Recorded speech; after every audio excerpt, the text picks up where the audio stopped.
నా పేరు కొప్పరవ రవిప్రసాద్ అండి. శ్రీశైల నియోజకవర్గం ఆత్మకూరు నివాసినండి. ఈ ప్రభుత్వ పాలనలో 4.5 సంవత్సరం నుంచి ధరలు విపరీతంగా పెరిగిపోయాయి. ఇప్పుడు సామాన్య మానవుడు బ్రతకలేని పరిస్థితి అయింది. మధ్యతరగతి వాడు బతకలేడు. ఇప్పుడు కందివేల కొనాలన్నా రూ. 180, బియ్యం ప్యాకెట్ కొనాలన్నా 47 కేజీలు 3,300 రూపాయలు. కూరగాయలు విపరీతమైన రేట్లు ఉన్నాయి. ప్రతిదీ ఇంటి పన్ను, కరెంటు ఛార్జెస్, నీటి పన్ను, చెత్త, మొత్తం ఇవన్నీ చాలా ఖర్చులతో సామాన్య మానవుడు బ్రతకలేని పరిస్థితి అయిపోయింది. ఇలా అయ్యి చాలా ఇబ్బంది.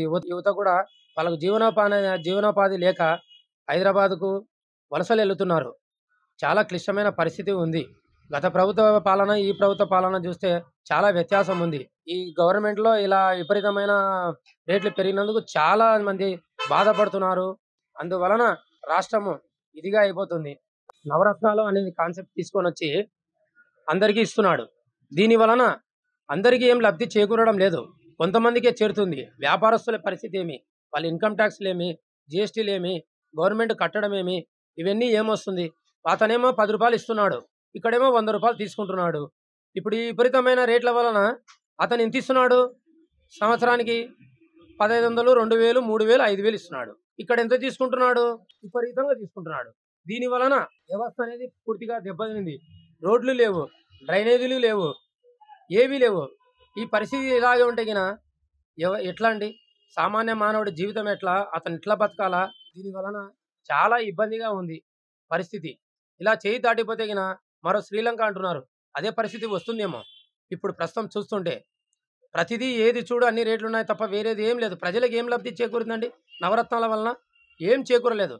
ఏదో చేకూరితే ఒక 20%, 30% చేకూరింది. మిగతా వాళ్ళ పరిస్థితి ఏమి? వాళ్ళు ఎలా బతకాలి? ప్రతిదీ ఆలోచించాలి. ఈ గవర్నమెంట్ అనేది ఈ 4.5 పాలనలో ఇలా చేస్తే ప్రజలు ఎట్లా అండి?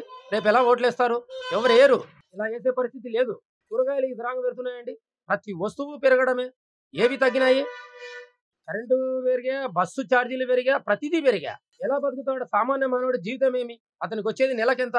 ఈ ఖర్చులేమి? ఇదొక్కటి సంసారం ఖర్చులు వెళ్ళాలంటే ఎలా వెళ్తుంది? ఇక్కడ నుంచి వలసలు పోయి అన్నీ చేసిరి. ఇలా బతకాలంటే చాలా కష్టం కదా. దీని గురించి ఆలోచించి ప్రజలు కూడా ఒక అవగాహనకు వచ్చి ఎవరికి వేయాలా ఓటు, నెక్స్ట్ కూడా ఎవరికి వేయాలా అనే ఆలోచనతో ఆలోచించి ఓటు వేయాలి. గవర్నమెంట్ అనేది కూడా నెక్స్ట్ మారాలి. ఎందుకు మారాలంటున్నామంటే ఈ 4.5 సంవత్సరంలో ఏం చేసినాడండి? ఏమీ చేయలేదు. ప్రభుత్వ పథకాలు అంటున్నాడు, బటన్ నొక్కుతున్నాడు తప్ప 20% వాళ్ళకి లబ్ధి చేకూరుతుంది. మిగతా వాళ్ళకి ఎవరు చేకూరుతుంది? ఎవరు చేకూరడం లేదు. అమ్మఒడి అంటాడు, 13,000 అంటాడు, 13,000 ఇస్తున్నాడు. మిగతావేవో అవి అంటాడు, ఇవి అంటాడు, కార్యక్రమాలు అంటున్నాడు. ఏమిస్తాడు? నెలకు 100 రూపాయలు, 150 రూపాయలు వస్తుంది. ఇక్కడ ఎంత ఖర్చు వస్తుంది? ఇలా పరిస్థితి ఉంటే ఏంటంటే ఉన్నోడు తింటాడు, లేనివాడి పరిస్థితి ఎట్లా? వాళ్ళు ఎలా బతకాలి? వాళ్ళు ఎట్లా ఉపాధి చేయాలి? అందుకోసం ప్రజలందరూ బాగా ఆలోచించండి. నెక్స్ట్ రాబో టైంలో 3 నెలలు ఉన్నది. ఈ 3 నెలలలో బాగా ఆలోచించి సరైన నిర్ణయం తీసుకొని అందరూ ప్రజలు బాగా ఆలోచించి ఓటు అనే ఆయుధంతో ప్రతి వారికి వీళ్ళకు బుద్ధి చెప్పండి. ఇలా బుద్ధి చెప్పితేనే అర్థమవుతుంది. లేకుండా ఏదో చేస్తున్నాం, అది చేస్తున్నాం, ఇది చేస్తున్నాం, అది చేస్తున్నాం, ఇది చేస్తున్నాం అంటే ఏమీ లేదు. ఏమీ చేసింది లేదు. ఈ 4.5 పాలనలో ఏమీ చేసింది లేదు. అందుకోసం ప్రజలు బాగా ఆలోచించి నిర్ణయం తీసుకోండి. నిర్ణయం తీసుకొని ఓటు అనే ఆయుధంతో వాళ్ళకు బుద్ధి చెప్పండి. ఇది నేను కోరుకునేది.